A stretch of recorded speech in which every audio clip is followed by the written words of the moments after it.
Amém. Glória a Deus. Atos dos Apóstolos, capítulo 21, versículos 7 a 16. Texto difícil. Eu confesso para vocês que nunca vi uma pregação nesse texto. Nunca. Nesses anos todos eu também não preguei esse texto. Texto difícil de interpretar, difícil de entender. Muita contenda no texto para os teólogos. Tem teólogos aqui? Muita contenda no texto, muita discussão. E nós vamos ter que estudá-lo primeiro. E hoje nós vamos fazer diferente. Nós vamos estudá-lo primeiro, entendê-lo, amém? E depois nós vamos tirar algumas lições práticas para a nossa liderança e para a nossa vida pessoal. Combinado? Combinado? Então, Atos 21, versículos 7 a 16. Demos prosseguimento à nossa viagem partindo de Tiro e aportamos em Ptolomaida, onde saudamos os irmãos e passamos um dia com eles. Parênteses, vou explicando o texto para você entender. Paulo está na última viagem missionária dele, a terceira viagem missionária. E ele está no final da viagem missionária. Paulo tinha uma rota que ele seguia, ele saía de Jerusalém, fazia todas as cidades e fazia essa volta e voltava e terminava a viagem missionária dele em Jerusalém. E agora ele está no final. Partindo no dia seguinte, chegamos a Cesareia e ficamos na casa de Filipe. Ponto. Cesareia. Onde é Cesareia? Tudo isso vai ser importante para você entender o texto. Cesareia era a capital romana em Israel, naquela época. Era uma mini Roma. É muito interessante que hoje nas ruínas de Cesareia você vê um mini circo máximo, que era o circo de Roma, onde tinha aquelas corridas de bica, sabe? Aquelas corridas de cavalo, os gladiadores, um anfiteatro muito parecido com, menor, claro, mas parecido com o Coliseu. E Cesareia era um porto muito importante, onde toda a mercadoria, todas as coisas que eram distribuídas em Israel, eram aportadas, eram chegadas em Cesareia. Era uma cidade romana, exatamente romana, dentro de Israel. E lá, ele vai se hospedar na casa de Filipe. Você já ouviu falar de Filipe na Bíblia? Diz aqui, ó, Filipe evangelista, um dos 7. Filipe era um dos diáconos, que a gente vê lá no começo do livro de Atos, que agora mudou para Cesareia, que não está mais lá em Jerusalém, está em Cesareia, está morando lá, e lá ele está recebendo a comitiva de viagem, da última viagem missionária do apóstolo Paulo. Ele tinha 4 filhas virgens que profetizavam. Aqui você vê que naquela época não era proibido a mulher falar, como algumas igrejas falam, porque havia profetisas. Elas profetizavam, elas eram usadas por Deus para entregar palavras proféticas à igreja, ao povo. E é nessa casa que Paulo está. Depois de passarmos ali vários dias, desceu da Judéia, por isso que a Bíblia fala que desceu da Judéia. Eu estou tentando explicar o texto antes de começar, amém? Desceu da Judéia porque Jerusalém é alto, Cesareia é marítima, Jerusalém está a 800 metros de altura do nível do mar, e eles estão descendo até o mar da Judéia. Agora, preste atenção no nome desse homem. Desceu da Judéia um profeta chamado Ágapo. Ágapo aparece em Atos dos Apóstolos, capítulo 11, como um profeta do Novo Testamento, aí que as coisas começam a ficar complicadas. Ele profetiza em Atos 11, que há uma grande fome na Judéia, e que vai acontecer, e essa fome se cumpre, é uma profecia que se cumpre, e a igreja começa a levantar recursos espalhados, a igreja espalhada por todo o Império Romano, ela começa a levantar recursos para socorrer, mediante a profecia de Ágapo. E agora é a segunda vez que Ágapo aparece no Novo Testamento, e ele vai conversar com Paulo. Vindo ao nosso encontro, tomou o cinto de Paulo e, amarrando as suas próprias mãos e pés, disse: assim diz o Espírito Santo, desta maneira os judeus amarrarão o dono deste cinto em Jerusalém e entregarão aos gentios. Naquela época, a profecia não era como a gente imagina, né? Assim diz o Senhor, como as pessoas fazem hoje, né? Assim diz o Senhor. Naquela época, muitas profecias eram manifestas, entregues com mímicas. Interessante isso, né? Você vê Ezequiel fazendo isso, você vê Isaías fazendo isso, e aqui Ágapo está fazendo isso.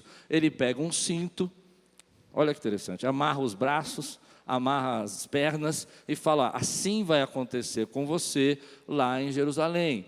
Os judeus vão te prender e vão te entregar nas mãos dos gentios. Os gentios são os romanos. Paulo já sabia disso, porque Atos dos Apóstolos, capítulo 20, Paulo diz que estava disposto a ir para Jerusalém e sabia que lá o esperava cadeias, prisões e açoites. Então é muito interessante a gente saber isso. Eu não comecei a pregar ainda não, tá? Só estou explicando. É muito interessante porque muita profecia que você recebe é como na Bíblia. Paulo já sabia, é só uma confirmação. Já recebeu profecia assim? Que você já sabe o que Deus já vai fazer na tua vida e a pessoa vem e confirma. É isso que Ágapo está fazendo, ele está confirmando.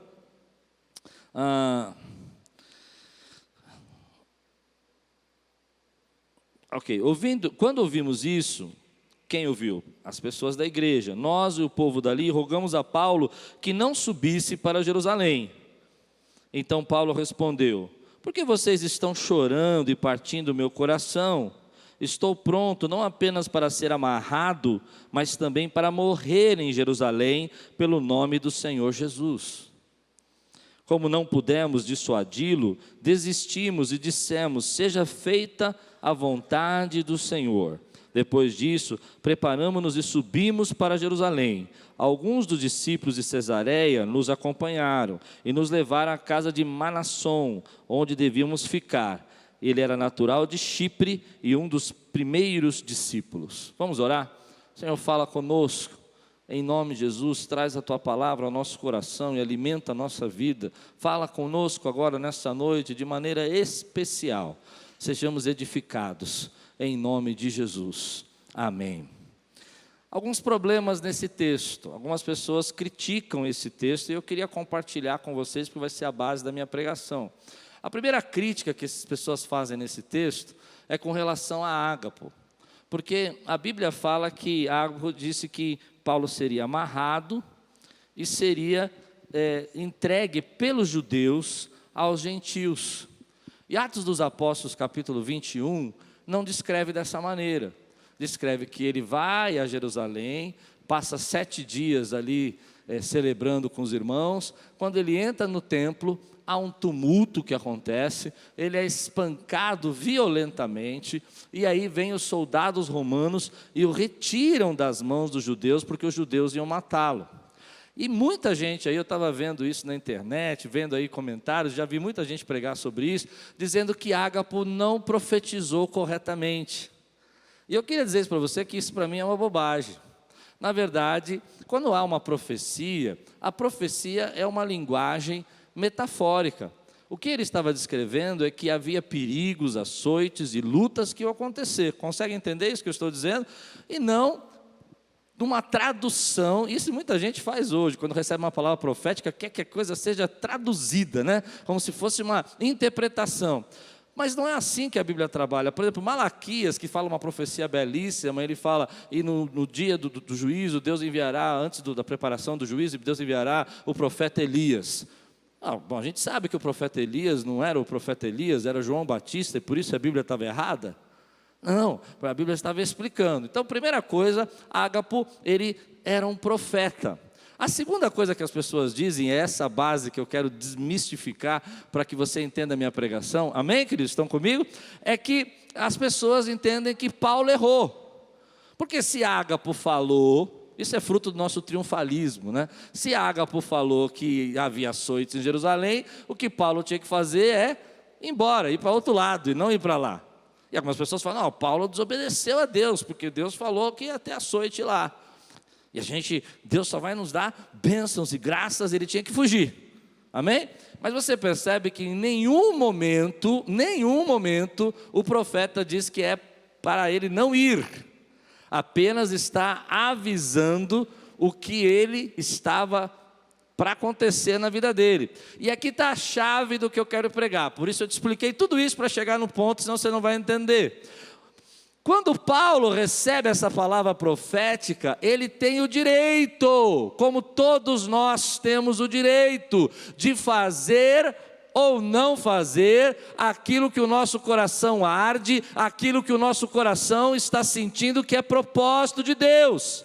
Você tem o direito de cumprir o seu chamado ou não cumprir. Deus não vai obrigar você a fazer o seu chamado. Deus não vai colocar você contra a parede e vai fazer você fazer aquilo que você não quer fazer.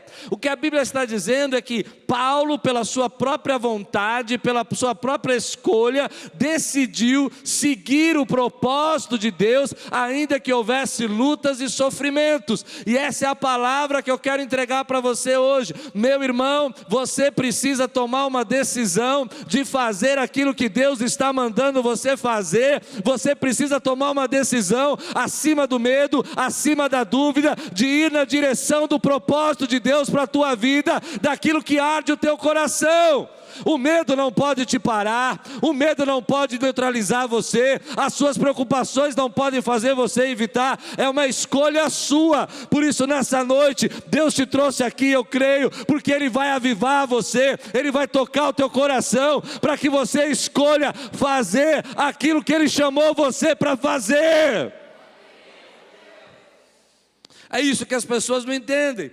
Elas acham que porque Deus as chamou, porque Deus deu uma missão, primeiro elas acham que não tem escolha, ou elas enterram o chamado delas, elas enterram o propósito que Deus tem na vida delas. Eu conheço pessoas, querido, que Deus já deu um grande toque no coração delas, e elas, por medo de sofrer, por medo de passar por luta, por medo de não ser capaz, por medo de não conseguir vencer as batalhas, enterraram o chamado. Mas nessa noite, querido, eu quero declarar sobre tua vida: ressuscita os teus dons, ressuscita o teu chamado, ressuscita o teu propósito, ressuscita aquilo que está no teu coração. É noite de você dizer: ei Deus, eu estou pronto para ir na direção que o Senhor tem para a minha vida. Quantos podem dizer glória a Deus por isso? É muito forte o que está acontecendo aqui, porque Paulo podia dizer: bom, eu não vou fazer isso por causa das dificuldades do meu chamado, por causa das dificuldades do meu propósito. Todo propósito tem as suas dificuldades. Eu estava ontem na Macairos, que é uma igreja que a gente mentora há 4 anos, templo novo, cadeira nova, coisa linda. E eu sei, porque veio aqui conversar comigo, que houve momentos ali que eles não tinham dinheiro, que houve momentos ali que eles se perguntavam por que as coisas não aconteciam, mas eles fizeram uma escolha de continuar lutando, remando, indo na direção, ainda que houvesse dor no caminho. Essa é uma escolha que você precisa fazer e eu preciso fazer. Eu estou pregando hoje para uma igreja madura, amém, queridos? Nós queremos ser triunfalistas às vezes. Se eu aceitei o chamado de Deus, então não tem problema, não vou passar por luta. Será? Jesus disse: no mundo tereis aflição, mas tem de bom ânimo, pois eu venci o mundo. Quantos podem dizer glória a Deus por isso, querido? A gente às vezes acha que Paulo está dizendo que foi errado, mas na verdade ele foi na direção daquilo que Deus colocou no coração dele. E você precisa ir na direção do que Deus está colocando no seu coração, ainda que você tenha medo, ainda que você esteja preocupado. Não deixe o medo, a dúvida paralisar o propósito que Deus tem para você. Não deixe, querido, com que as pessoas, as críticas, o que elas falam de você, o que elas dizem a seu respeito, paralisem aquilo que Deus te chamou para fazer. Quantos podem hoje, nessa noite, agora, no começo da minha mensagem, aceitar um chamado? Eu estou dizendo para você, Deus está chamando você, e você vai enfrentar isso acima dos seus medos. E se você está pronto, fique de pé no teu lugar e diga: Deus, estou aqui, eu não tenho mais medo de ser usado, eu não tenho medo do que o Senhor. Eu sei que há lutas, eu sei que há batalhas, eu sei que há pessoas que vão me criticar, mas eu vou na direção do que arde o meu coração, e o meu coração arde por ti. Levante sua mão. Você aceitou esse chamado? Você precisa entender o chamado. Você está assinando um contrato com Deus agora. Quantos podem dizer glória a Deus por isso? Esse contrato tem o ônus e o bônus. O bônus, querido, é que a presença dEle, a glória dEle vai estar sempre na tua vida. Consegue entender o que eu estou dizendo? O ônus, querido, é que haverá resistência, haverá batalha, as pessoas vão criticar você, tem gente que vai te desacreditar, vai dizer que você não pode, que você não é capaz, que você já fez muita coisa errada na vida, mas não importa o que eles digam, importa o que Deus chamou você para fazer, aceite o propósito dEle. O tema da minha mensagem hoje é: estou pronto. Quem está pronto, levante sua mão e diga: estou pronto. Não, estou pronto. Aleluia! A igreja, quando amadurece, ela não é só triunfalista. Hoje são 16 milhões de desempregados no Brasil, 16 milhões. Eu acredito que nesses 16 milhões tenham cristãos. Aqui tem gente desempregada, mas é gente que bate no peito e fala assim: meu pai está comigo, eu não sei como ele vai fazer, eu não sei como ele vai fazer, mas eu sei. Canta, canta, canta, canta.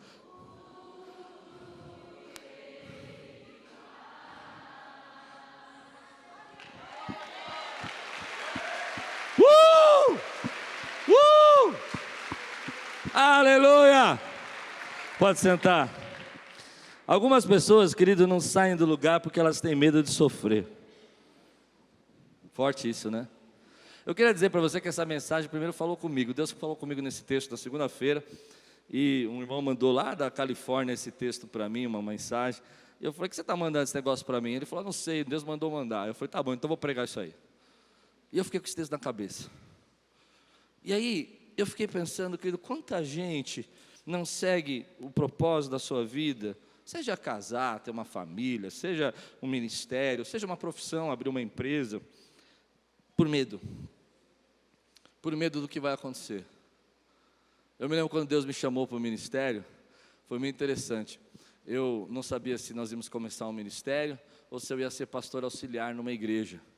E eu recebi vários convites para ser pastor auxiliar em igrejas. Inclusive uma ligação muito bonita: escolhe a igreja de São Paulo Batista que você quiser e você vai ser pastor auxiliar. E eu falei para Deus: eu começo a Quírios, começo esse ministério, ou vou ser pastor auxiliar? Eu não esqueço a resposta de Deus: se você escolher abrir o seu ministério, você vai sofrer. Mas se você escolher ser um pastor auxiliar, você vai sofrer. Eu não esqueço essa resposta de Deus. Era garoto, eu estava esperando que Deus falasse: uau, vai acontecer. Vai sofrer. Aí você escolhe o que você quer sofrer mais, menos. Semana o pastor Carlos me contou um testemunho muito bonito. Ele disse que, vou contar um pedacinho só, porque depois ele vai contar para vocês aqui. Ele disse que um dia Deus chamou para cuidar de casais. E ele sentia que tinha um chamado para isso. Mas ele começou a trabalhar, ele começou a prosperar, ele começou a fazer os projetos dele, e ele esqueceu esse chamado. 10 anos depois, ele está passando uma grande batalha, e ele lembra que ele, em 10 anos, não tinha feito nada ainda por aquilo que Deus tinha chamado ele para fazer. Não, você entendeu? 10 anos que ele tinha colocado na gaveta o propósito que Deus tinha para ele. Sabe o que eu estou pregando hoje? Eu estou pregando para dizer para você que é noite de você tirar da gaveta esse propósito, seja 10, seja 20, mas que arde o seu coração, se alinhar com o que Deus tem para você e fazer o que Deus está mandando. Vai fazer o que Deus está mandando. Obedeça. Muito simples, eu estou sendo simplório até. Vai fazer o que Deus está mandando. Vai fazer o que Deus está mandando. Às vezes a gente vai deixando o tempo passar e passa 10 anos, 15 anos e vai falando para Deus: não, depois que eu casar, depois que eu tiver filho, depois que eu me formar, depois que eu comprar minha casa, depois que eu comprar casa de campo, depois que eu tiver neto, vai fazer o que Deus está mandando. O medo, a dor não pode parar o que Deus chamou você para fazer. Quantos podem dizer glória a Deus por isso, querido? Então, a Bíblia diz que, no versículo 14, 21, 14, e essa é a parte aqui central dessa mensagem. A Bíblia diz assim: como não pudemos dissuadi-lo, desistimos e dissemos: seja feita a vontade do Senhor. Eu disse que eu queria tirar algumas lições sobre liderança. A primeira lição de liderança é que o medo não pode parar o teu chamado. Paulo não parou, não ficou amedrontado, não ficou aterrorizado, sabendo que ia vir pela frente. Simplesmente ele continuou fazendo a vontade de Deus. A segunda coisa, a segunda lição para um líder, e essa fala muito comigo, é que nós precisamos entender que na multidão dos conselhos há sabedoria, mas um líder não pode ser controlado. Às vezes as pessoas querem controlar você, e você como líder, você precisa seguir aquilo que o Espírito Santo está falando no seu coração. Olha que situação pesada, todo mundo chorando, todo mundo falando: Paulinho, não vai. Não sei se chamava o apóstolo de Paulo de Paulinho, mas isso é um coloquialismo, né? Paulo, não vai, chora e chora e chora. E Paulo fala: por que vocês estão fazendo isso? Está rasgando o meu coração. Mas ele não pôde ser controlado, ele não pôde ser desiludido, ou influenciado, ou manipulado, para não fazer a vontade de Deus. Recentemente eu estava lendo um livro que eu entrei em crise com isso. Eu leio umas coisas, depois não consigo nem terminar. Eu fechei o livro e falei: não quero ler mais esse negócio não, está me fazendo ficar muito triste, assim, muito... É um livro secular, que fala sobre o presidente da Microsoft. Nadella, o nome dele. Se você não quiser gravar o nome, é só lembrar de Nutella. Nadella é fácil. O Nadella, ele assumiu a presidência da Microsoft, mas olha que história incrível isso, gente. Ele assumiu a presidência depois de Bill Gates, teve mais um CEO, a Microsoft só teve 3 CEOs, e ele é o terceiro CEO, ele é o terceiro. O Nadella, ele pega a Microsoft num momento de queda, de perdas, mas assim, perdas para ele, eles têm bilhões. E ele começa o livro dele contando a seguinte história, que a Microsoft tinha bilhões de dólares, bilhões guardados. Eu falei: certo, muito bom para você, Microsoft, e eu com isso, né? E daí? Aí depois ele conta que as melhores mentes do Vale do Silício estão lá na Microsoft. As melhores, eles contrataram as melhores mentes, mas a empresa perdeu para o Google, perdeu para o Android, perdeu para a Apple, perdeu para a nuvem, para o Google Drive, e ela vinha acumulando perdas e erros e falhas. E quando o Nadella vai assumir o propósito lá de mudar a Microsoft, é interessante a história, porque ele percebe que não adianta você ter a melhor mente, não adianta você ter todo o recurso no banco, e aí que eu entrei em crise, né? Poxa, não adianta ter as melhores mentes, não adianta ter os melhores recursos financeiros, bilhões, e ainda vai perder, o que acontece? Qual é o erro? E aí ele começa a explicar que as pessoas ali dentro não queriam mudança, não queriam inovação. Então, quando lá atrás, ele mesmo como diretor ainda, quis propor para criar a nuvem, antes do Google Drive, as pessoas falam: não, nós trabalhamos com Windows. Entende a resposta? Nós trabalhamos com, nós não temos que ficar pensando nisso. Quando foram propostos para eles criarem um sistema operacional para o celular, eles foram criar depois do Apple, depois do Android. E aí entrou numa situação que vocês vão entender. É isso que eu quero falar com você hoje. Então ele começa a pegar todos os diretores dele, e ele conta a história no livro, que ele leva essas pessoas até um hotel, senta todo mundo lá, e pela primeira vez ele mistura os jovens e os diretores mais antigos, e já todo mundo começa a fazer careta para ele, porque ele é um CEO novo e ainda mistura todo mundo. Eu falei: nossa, esse cara devia ser pastor, né? Porque se tem lugar para as pessoas ficar bicuda, é na igreja, né? Tudo bem? Amigos ou não? Não é verdade? E aí ele começa a contar. Eu falei: mas aí é mais fácil para ele, né? Porque na igreja a pessoa não pode mandar embora. Bom, deixa, não vou me enrolar se eu continuar por esse caminho aqui. Vamos mudar. Então ele começa a dizer que ele põe uma proposta, ele fala assim, ó, pega todo mundo aqui, divide em 3 grupos, novos e mais velhos da empresa, e vai visitar os clientes. E os diretores antigos falaram o quê? Fala. Como é que você sabe? Você leu o livro? Não. Você conhece de igreja? Ah, bom. Não, mas aí tudo bem, né? E aí eu comecei a pensar nas lutas que a gente passa. Porque, na verdade, aí ele começa a contar que ele falou, eu tenho que fazer, eu tenho que enfrentar, eu tenho que seguir o que eu sinto que é o propósito. E as pessoas começaram a dizer, não, isso é um problema seu, você que visita o cliente, você que coloca as pessoas. Mas aí me chamou a atenção isso, os diretores mais antigos começam a pedir demissão. Foi, isso aí é a Microsoft Church. Estou ruim hoje, né, gente? Eu dormi muito à tarde, eu falei. O que acontece? Ele começa a dizer uma coisa que me chamou muita atenção. Ele falou assim, mas eu tenho que fazer aquilo que eu acho que é o certo. Não, você não entendeu. Paulo, as pessoas estão chorando para dizer para ele não ir, mas ele tem que fazer aquilo que ele acha que é o certo. Os grandes empresários aí, CEOs, aprenderam que se eles deixarem ser controlados, as coisas não saem do lugar. E o que acontece depois? Depois que ele consegue se impor e fazer aquilo que ele sente que é o direcionamento, não estou dizendo que é Deus que falou com ele, mas que é um direcionamento, que é a visão dele, a Microsoft começa a recuperar de novo, começa a lançar produtos novamente.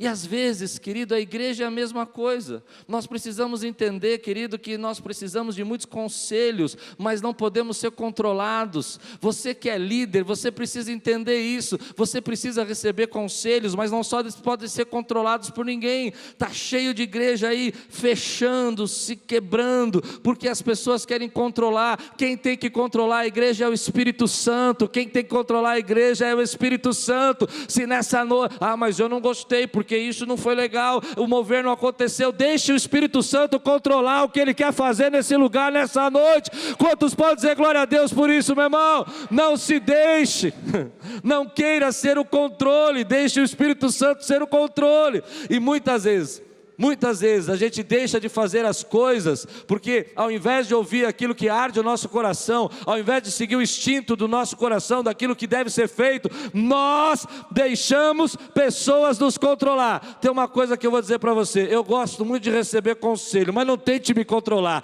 porque quem me controla é o Espírito Santo de Deus, e se você me controlar, nós vamos ter problema. Deixe Deus fazer o que Ele quiser nesse lugar, e se você concorda, levanta a tua mão e dá glória a Deus. Aleluia! Às vezes nós não entendemos isso. Conversando com um pastor amigo, ele me contou uma história muito interessante. Ele disse que numa fase da vida dele, a igreja não mudava, não crescia, não tinha propósito. Ele tinha um líder na igreja, que toda vez que ele chegava para esse líder, ele falava, não dá. Entende isso? Não dá. E eles eram muito amigos. E um dia ele começou a ficar triste, porque tudo que ele propunha, o líder dizia, não. Você já sabe o que aconteceu? Ele precisou tirar. Ele precisou ir na direção do que Deus estava mandando ele fazer. E ele conta que foi muito doloroso, porque era um grande amigo dele. E ele chamou a pessoa e falou, olha, não dá. Tudo que eu quero fazer, você fala que não dá. Um tempo depois, pouco tempo depois, nessa mesma igreja, teve cerca de 400 batismos. Não, você não entendeu. 400 batismos, eu vi. Sabe por quê, querido? Porque quem controla as nossas vidas é o Espírito Santo. Quanta coisa você já deixou de fazer para Deus, porque alguém disse que você não deveria fazer? Quanto chamado você já enterrou, porque alguém falou para você que você não podia, porque você quis agradar as pessoas? Todos nós que lideramos vamos passar um momento desse na nossa vida como Paulo, onde pela emoção, pelo sentimento, pela dor às vezes, pelo apelo, Ainda assim nós temos que ser fortes e corajosos se quisermos viver o que Deus tem para nós e fazer aquilo que Deus está mandando a gente fazer. Às vezes lá no seu trabalho, querido, a tua empresa não vai prosperar enquanto você não assumir o controle, porque Deus te colocou lá com unção para fazer isso, e há pessoas que estão controlando e a autoridade é sua. Meu pai costumava dizer uma frase, que eu não sei se ela é bíblica, mas ela é funcional. Ele dizia o seguinte: a unção não é transferível. O que Deus ungiu você para fazer, não dá para transferir para o outro. Não adianta você mandar um emissário. Deus mandou você fazer. É você quem tem que fazer. Paulo vai me ensinar aqui nesse texto algo muito importante. Não deixe com que as pessoas controlem o seu chamado e o seu propósito. Vá fazer o que Deus mandou você fazer. Vá fazer o que Deus mandou você fazer. Conversando outro dia com amigos, contando sobre ministério de louvor, não é daqui, me contando uma experiência, e dizendo que no ministério de louvor, eles começaram a colocar um propósito e sentiram no coração que esse era o direcionamento, mas o baterista não queria, então na música ele não tocava. O que fazer, querido? Obedece o baterista ou faz o que Deus está mandando fazer? Igreja, eu estou pregando para uma igreja madura hoje, amém, queridos? Você precisa entender isso. Paulo, como líder, não deixou com que as pessoas manipulassem o chamado dele. A Bíblia continua, veja comigo. Quando ele enxerga isso, olha o que diz aqui Ágapo falando. Assim diz o Espírito Santo, desta maneira, os judeus amarrarão o dono desse cinto, em Jerusalém entregarão os gentios. Quando ouvimos isso, nós, o povo dali, rogamos a Paulo que não subisse para Jerusalém. Então Paulo respondeu: por que vocês estão chorando e partindo meu coração? Estou pronto não apenas para ser amarrado, mas também para morrer em Jerusalém, por nome do Senhor Jesus. Terceira lição: enfrente a verdade nua e crua. Um dos problemas que a gente tem hoje é que a gente fica vivendo no mundo da fantasia. Paulo não está no mundo da fantasia. Ele não falou assim: não, veja bem, não vai ser tão difícil assim. Ele falou: olha, eu sei, estou pronto não só para ser amarrado, mas estou pronto para morrer. E uma das lições que a gente precisa tirar desse texto, como líderes que querem crescer, como famílias que querem ser abençoadas, é que nós precisamos aprender a enfeitar a verdade. Se você não enxergar aquilo que você vai passar, a luta que você está passando, a batalha que você está passando, você não consegue mudar. Para mudar, você precisa enxergar a verdade. A Bíblia diz: conhecereis a verdade vos libertará. Tem muita gente que quer viver no mundo da fantasia. Está passando uma luta tremenda com a mulher. Não é nada não, pastor, ela é assim mesmo. Não, ela está chateada.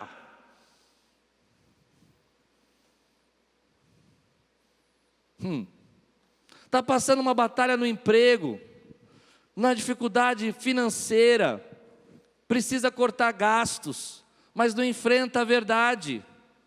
E aí eu aprendi uma lição: se você quiser viver as bênçãos de Deus para a tua vida, você precisa juntar a verdade nua como ela está, crua como ela está, e ter uma fé inabalável. É essa junção que faz você se tornar uma pessoa perigosa. Não é viver no mundo da fantasia, achando que tudo vai se resolver. A verdade é que você não é um líder preparado. Então você se enxergou isso. A partir desse momento você começa a enfrentar isso com uma fé inabalável, dizer assim: ok, eu não sou um líder preparado, mas a partir desse momento eu vou me capacitar, eu vou buscar, porque eu tenho fé que Deus vai derramar autoridade sobre a minha vida. Eu enfrento a verdade do jeito que ela é, para que Deus possa manifestar o poder dEle e fazer os milagres dEle na minha vida. Eu aprendi isso na liderança, é muito interessante isso. Uma vez uma jovem aqui da igreja chegou para mim e falou assim: pastor, quero falar com você. Eu falei: pode falar. Eu vou falar, pastor, fala mesmo. Ela falou: a igreja está assim, assim, assim, assim. Ela ficou esperando. Eu falei: é verdade. Ela: você concorda? Eu falei: concordo. Agora a pergunta que eu vou fazer: o que nós vamos fazer para mudar? Em 3 meses nós vamos mudar isso. Em 3 meses nós vamos mudar.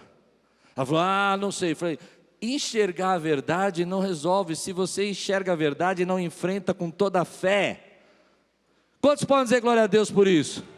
Ei, eu estou pregando para mim ou estou pregando para alguém aqui hoje? Ok, eu estou enxergando que o meu casamento está esfriando. E ok, você está casado há muito tempo, essa é a verdade. A questão não é essa, a questão é que você vai dizer para você mesmo: a minha família será uma família bendita no nome do Senhor. Eu vou reconquistar essa mulher, eu vou reconquistar esse homem, porque eu casei e esse casamento é para a glória de Deus. Quantos podem dizer glória a Deus por isso? Ah, meu filho, mas ele é tão bonzinho, enxerga a verdade, ele está se perdendo. Dobra o teu joelho, ora por ele, e quando você enfrenta a verdade com uma fé inabalável, você é perigoso, meu irmão. Quantos podem dizer glória a Deus? Há 16 milhões de pessoas no Brasil desempregadas. Uma verdade triste, mas nós com fé, uma igreja cheia de fé, vamos mudar essa história, pelo menos aqui dentro. Traga a vaga, indique alguém, faça alguma coisa.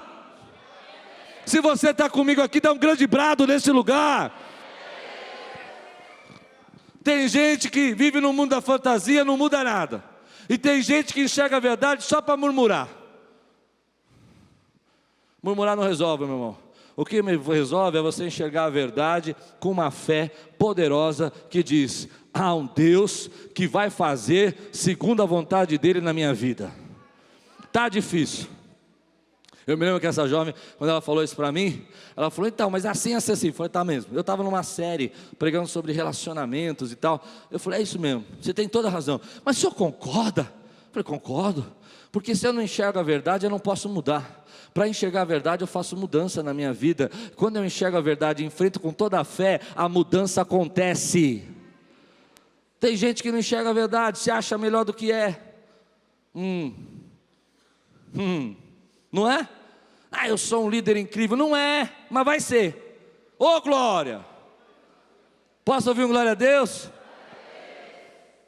Mas eu sou um excelente pregador. Não é, mas vai ser. Aleluia! É verdade isso. Às vezes a gente não entende isso. O que o Nadella fez foi isso. Ele enxergou a verdade nua e crua. Ele falou: nós temos a melhor mente, nós temos muito dinheiro, mas não temos espaço para inovar. As pessoas estão acomodadas. Quando você enxerga a verdade, você muda a tua história. A gente gosta de viver, evangélico gosta de viver no mundo da fantasia, irmão. Não é isso? Eu me lembro da história da moça que... Você conhece a história da pintura da casa? Conhece? É antiga demais, gente. História velha. Eu vou contar porque vocês não conhecem, tá? Só para eles aqui. Essa é a história que a mulher pediu. Ela comprou uma casa, precisava pintar. E ela começou a orar, pediu para Deus ajudar ela a pintar. Então, a igreja ouviu, né, ficou sabendo, juntou alguns irmãos e mandaram umas latas de tinta para ela. E ela recebeu com muita alegria, agradeceu a Deus. Aí no outro dia ela estava orando lá na igreja, falou assim: Senhor, manda o pintor, manda o pintor, manda o pintor. Moral da história: faça a sua parte, querido. Faça a sua parte, enfrenta a verdade. Está difícil, mas vai mudar. Está passando um momento complicado, financeiro, Deus tem bênção lá na frente. Enfrenta esse momento com fé inabalável, uma fé que não desanima de Deus. As pessoas mudam de relacionamento, mudam de igreja. Tem uma maldição aí que a pessoa fica 4 anos na igreja. Vamos quebrar isso em nome de Jesus? Quantos podem dizer amém por isso, querido? Porque a igreja tem problema, mas quando nós tivermos um problema, nós vamos enfrentar esses problemas. Graças a Deus eu posso pregar isso, nós estamos numa fase muito boa, ligas explodindo, amém, querido? Mas quando começar a acontecer problema, bate no peito e fala assim: meu Deus está nesse lugar e Ele é poderoso para mudar a história, em nome de Jesus. Quantos estão prontos para isso? Digam amém. Amém. Essa é uma lição que eu tiro. Então, aquela irmã foi embora, mudou de igreja. 3 meses depois, verdade, 3 meses depois, tudo estava diferente. Deus operou milagres, Deus trouxe resposta. A pregação sobre relacionamento começou a trazer amizades, porque a gente reconheceu que precisava mudar, enfrentou com uma fé inabalável. Às vezes tem coisas na nossa vida que a gente quer negar. A gente quer negar que vai passar por dificuldade, quer negar que está com uma fase difícil. Não adianta você negar, querido. A questão não é negar. Paulo não nega. Percebe que Paulo não nega? Ele não fala, não, veja bem, Deus está comigo, eu sou Paulo, vai acontecer esse Deus. Não, ele não nega. Ele fala, tá bom, eu estou pronto para isso, mas eu vou enfrentar com toda a minha fé, com toda a minha ousadia, porque a vontade de Deus vai acontecer. E é interessante, olha que coisa interessante, porque me dê tempo, amém? Quando Paulo ele vai para Roma, para Jerusalém, acontece tudo isso, ele tem um propósito, ele quer chegar a César, e pregar para César, que é o imperador romano, o homem mais poderoso da terra naquele momento, e é isso que ele quer fazer. E o ministério de Paulo, as pessoas vão dizer, mas ele desobedeceu, lembra que eu falei isso no começo? Lá em Filipenses ele fala assim, por causa das minhas cadeias, em Filipenses ele fala, por causa das minhas cadeias, o evangelho está se espalhando, as pessoas estão mais ousadas para pregar. Deus tinha um propósito na dor dele, Deus tinha um propósito na dor dele. A Bíblia diz, querido, que as maiores cartas de Paulo, que nós pregamos hoje, que nós ensinamos hoje, foram escritas no tempo da prisão. Esse versículo que você gosta, tudo posso naquele que me fortalece. Quantos gostam desse versículo? Paulo escreveu preso, porque o ministério dele tem uma expansão, quando ele enfrenta a dor com fé, aquilo que Deus preparou para ele, com toda a ousadia. Deus vai levar ele agora de um pregador itinerante, de um plantador de igreja, a um apóstolo para todo o Império Romano. Ele vai alugar uma casa, nessa casa onde é do lado da guarda pretoriana, ele vai morar nessa casa, a casa é dele, um guarda tem que ficar à disposição dele por 3 anos, e as pessoas vão visitá-lo todos os dias, e todos os dias ele fala de Jesus. E a guarda, diz a Bíblia pretoriana, a guarda de César recebe Cristo, porque Paulo não teve medo do chamado dele, assim como você não tem medo de ser usado por Deus. Quer viver uma dimensão maior? Enfrenta teu medo. Quer viver uma direção maior? Segue o propósito. Não deixe as pessoas controlar você, não deixe as pessoas zombarem, não deixe as pessoas ridicularizarem. Quer viver uma direção maior? Quer viver uma dimensão maior, meu irmão? Siga o que Deus mandou você fazer. Você pode dizer glória a Deus? Então Paulo vai viver uma expansão. Eu gosto de Charles Swindoll, é um pregador antigo. Tem um livro lindo, se você quiser ler, chama Paulo, leia. A vida de Paulo naquele livro para mim marcou. E ele diz o seguinte, olha o que ele fala: me fale os 5 últimos ganhadores do prêmio Nobel. Vou facilitar, está difícil, né? 3 últimos ganhadores, sem olhar no Google, do prêmio Nobel. Ninguém sabe. Me fale aí, quem foi os últimos 5 filmes que ganhou o Oscar? Não sabe. Quem foram os últimos deputados federais que você votou? Ninguém sabe. Mas me fale do apóstolo Paulo. Quem conhece ele aqui, levanta a sua mão e dá glória a Deus, meu irmão. Porque quem segue o seu chamado deixa um legado.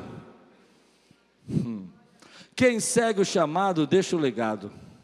Você tem um legado para deixar, meu irmão. Então a Bíblia vai dizendo que Paulo, ele enfrenta tudo isso e segue o chamado dele, e entra numa outra dimensão, porque ele não deixou ser persuadido, e porque ele enfrentou a verdade nua, crua, com toda fé inabalável. Eu aprendi isso na igreja. Já tivemos momentos muito difíceis aqui. Hoje estamos numa fase muito boa, abençoada, mas tivemos momentos muito difíceis, momentos de falta de recurso, momentos de pessoas saindo, de contendas. Mas eu vou dizer uma coisa, todas as vezes, negar não adiantou nada. O que adiantou é dizer assim, está ruim, mas vai melhorar. Está ruim, mas Deus não desistiu de mim. Está ruim, mas o Senhor tem um propósito e vai abrir portas. Eu queria que você fizesse isso. Posso? Bate no teu peito assim, e fala assim: Deus está comigo. É forte, não é? É quando você chama a responsabilidade para você e fala assim: eu vou enfrentar a minha dor, mas Ele está comigo. A minha fé não é uma fé que derrete na água, é uma fé inabalável de que Deus vai fazer. Eu não sei como Deus irá fazer, mas eu estou com essa música na cabeça hoje, mas eu sei que a minha vida é uma vida de milagres. Porque a gente negando, querido, não vai sair do lugar. Chega para tua esposa hoje à noite e fala assim: meu amor, hoje eu vou dizer para você uma coisa, vai melhorar, está ruim, mas vai melhorar. Você tem coragem? É bênção.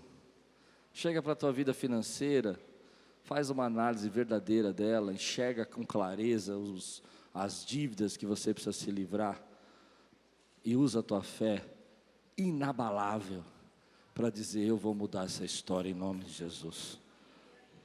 A gente tem que ter. Eu me lembro quando eu entrevistava funcionários, eu tinha uma pergunta muito, eu era um garoto também, né? Eu era um garoto, gerente, e eu tinha que entrevistar funcionários. E a pergunta que eu fazia para eles, olha que pergunta, o camarada de 30, 40 anos, eu perguntava para eles assim: o que você quer ser quando crescer? Sério, sério, sem rir. E era impressionante as respostas. Astronauta, jogador de futebol.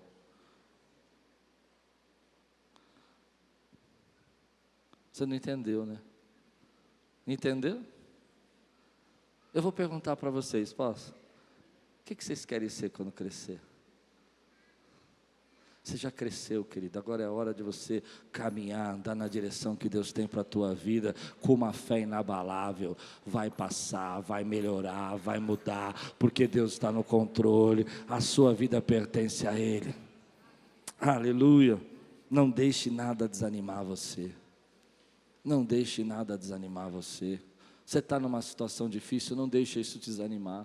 Você está ansioso, não deixe isso desanimar. Você está passando uma batalha, não deixe isso desanimar. É difícil, querido, a gente como cristão passa por cada luta, mas eu tenho certeza, sem ser piegas, que ninguém aqui passou a luta de Paulo ainda. Alguns anos atrás, eu fui ver a cadeia de Paulo, foi um milagre, foi um negócio sobrenatural. Um amigo da Lupe falou: eu vou te levar num lugar. Eu falei: esse camarada vai me levar. Me levou fora da cidade. Entramos num lugar, onde diz, né, que é, né? Entramos numa igreja hoje, dentro da igreja, uma cadeia. Eu não consigo falar nessa cadeia sem chorar, porque eu nunca imaginei que a cadeia de Paulo fosse assim. A cadeia de Paulo era um cubículo, mas não tinha porta, e eu sou claustrofóbico. Eles pegavam o detento e jogavam por dentro de uma janela. Entende isso ou não? Não tinha porta, para o detento não fugir, era esculpida na rocha, fazia um buraco e jogava Paulo por dentro da janela. E Paulo viveu ali pelo menos uns 3 anos, num cubículo, sem banheiro, sem nada.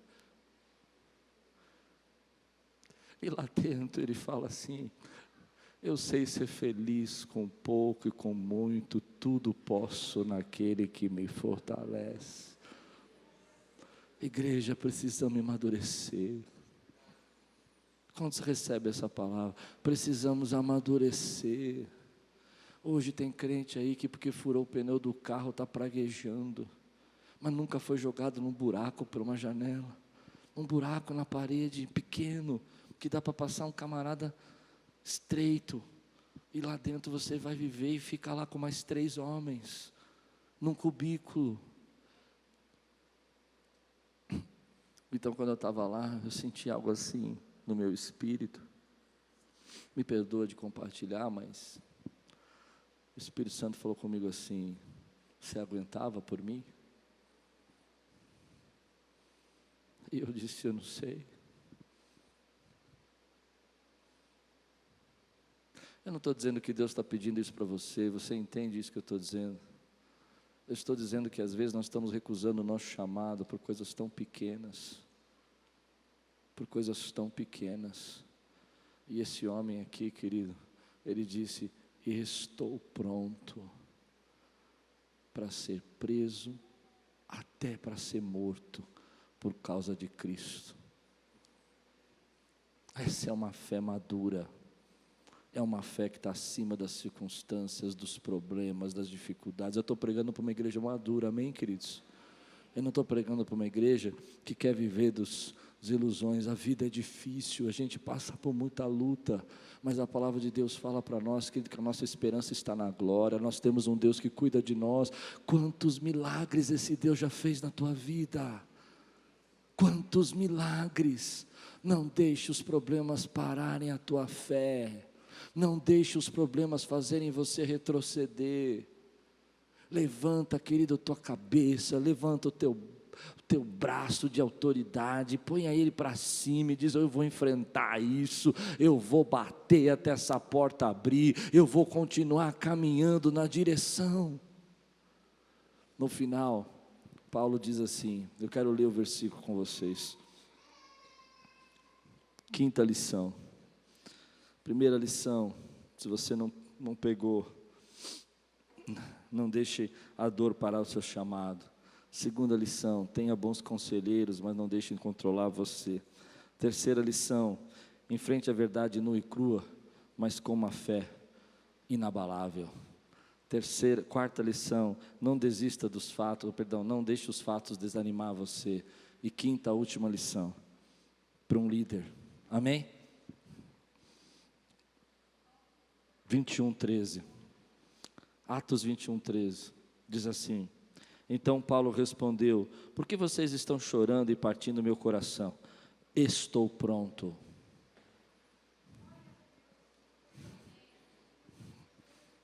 Quinta e última lição, estou pronto. Sabe, o que Deus falou comigo nesse texto, querido, é que esse ministério vai chegar numa dimensão maior, porque Paulo está pronto, e estar pronto indica maturidade. Às vezes você já tentou uma série de coisas que não deu certo, porque você não estava pronto. Você passou uma série de lutas na sua vida, e tinha que passar elas para estar. Quem está comigo aqui recebendo essa palavra? Porque hoje você está pronto para fazer aquilo que Deus mandou você fazer. Você enfrentou tudo isso até agora para estar pronto. Você conhece a história de Paulo? Paulo era uma pessoa, pelo temperamento dele, ele não era uma pessoa que ia deixar as pessoas definir, ou ele era uma pessoa que pegava os cristãos e matava os cristãos. Mas agora esse homem que era duro, que era um homem insensível, que era um homem, às vezes que a Bíblia diz que ele era um homem orgulhoso, agora ele está moído, quebrado, ele está preparado, ele está moldado, ele está pronto para ser usado por Deus. E é isso que eu quero dizer para você nessa noite. Você já passou por tanta coisa, já teve tanta experiência, e está pronto para que Deus use a sua vida poderosamente. Está pronto para ser sal e luz dessa terra. Não é mais menino que fica impressionado, que fica com medo, que quer brilhar mais que Jesus, que quer ser mais famoso do que o mestre. Você está pronto para dar a glória a Ele, para render glória a Ele. Se há uma igreja pronta aqui, levanta a tua mão, declara que você está pronto. Ele diz: estou pronto, porque estar pronto é sinal de maturidade. Quem está pronto reconhece que a dor pode vir, que os problemas podem acontecer, que seguir o seu chamado não é fácil, que cuidar da tua família não é fácil, que cuidar de filhos não é fácil, mas você está pronto, você está preparado, você está pronto para ser aquilo que Deus planejou para você. Às vezes nós vivemos naquele mundo que eu falei, que não quer enxergar a verdade, e por isso que a gente nunca fica pronto. Aí eu vou casar, e a minha esposa vai ser sempre um docinho.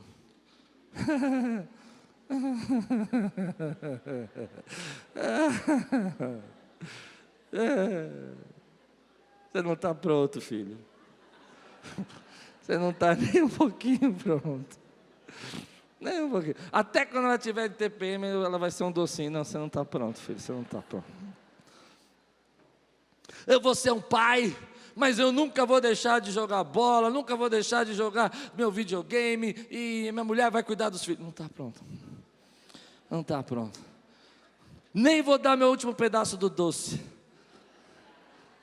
Eu descobri que eu era pai, sabe? Nada com minhas filhas, mas uma experiência muito, muito legal comigo. Uma vez nós compramos um doce em casa, e as crianças eram pequenas, né? E aí eu estava... Aconteceu com você já isso? Aí você está comendo aquele doce gostoso, e senta seu filho na frente e faz aquela carinha assim, ele já comeu todo dele. Já aconteceu com você? E aí você fala, não estou pronto. Não estou pronto. E aí ele fica assim, sabe os olhinhos do gatinho do Shrek lá, o gatinho fica assim, aquele olho enorme no teu doce. E eu me lembro que eu era jovem, né, pai novo, assim, e aí eu vi aqueles olhinhos de Shrek, assim, do gatinho de Shrek, assim. Como é que chama lá o gatinho? Gato de botas, né, ele faz assim, aqueles olhão, vai crescendo, né, amoroso, né. E aí você fala, tá aí, é seu, te amo. Te amo. E aí você descobre que você está pronto. Eu quero dizer uma palavra aqui, se você recebe. Tem muita gente aqui pronta para seguir o seu chamado, o seu propósito, seguir o seu destino. Tudo que você passou até agora te fez chegar nesse ponto, para você estar pronto para viver, para ser uma mãe, para ser um pai, para ser um bom profissional, para ser um cristão que se entrega e coloca Deus em primeiro lugar na sua vida. Estamos prontos para viver o sobrenatural de Deus.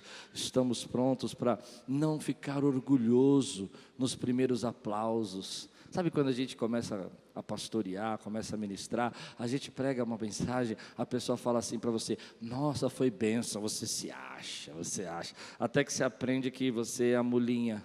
Conhece a história da mulinha? Lembra da história da mulinha que levou Jesus para dentro? Conhece? Eu contava essa história quando muito jovem. A mulinha levou Jesus para a entrada triunfal. Diz uma história, não está na Bíblia, repete 3 vezes, não está na Bíblia. Ela entrou, diz que e as pessoas jogaram palmas, jogaram ramos, conhece? E a mulinha passou com Jesus nas costas. No dia seguinte, a mulinha, Jesus já não estava mais, e a mulinha entrou na entrada triunfal, na mesma rua, e ninguém jogou palma, ninguém jogou flor, ninguém nem deu bola para ela. Ela voltou chorando para a mamãe mula, e falou, mamãe, ninguém me viu, ninguém me notou. E a mãe mula disse assim, filha, você não sabe que você não passa de uma mula, quem estava em cima de você, que é o Rei dos Reis e Senhor dos Senhores. Não conhece a história? Velha demais. Deixa eu contar para você. Quando você entender isso, você está. Eu só paro quando você disser, eu estou. Quando você entender, querido, que você faz por Ele e para Ele, que você nunca deu seu dinheiro para a igreja, você nunca serviu a igreja, você fez por Ele e para Ele, você está. Se você está pronto para Deus te usar poderosamente, se você está pronto, eu quero terminar assim, se você está pronto para Deus fazer de você aquilo que Ele sonha em fazer, não importa se você vai crescer, se outra pessoa vai aparecer, se você está pronto quando você entende que mesmo que as pessoas não te reconhecerem, mesmo que as pessoas não te agradecerem, mesmo que as pessoas não te elogiarem, não importa, você está no centro do teu chamado, fazendo o que Deus mandou, é aí que você está pronto. Se você está pronto para que Deus use a sua vida, fica de pé no teu lugar. Eu estou chamando você para fazer desse lugar, dessa igreja, uma igreja abençoada, diferente, poderosa, que ama aqueles que chegam, que não julga, mas que abraça e crê na transformação de Deus. Você aceita esse desafio, meu irmão? Quantos estão prontos? Levanta a sua mão e diga, eu estou pronto.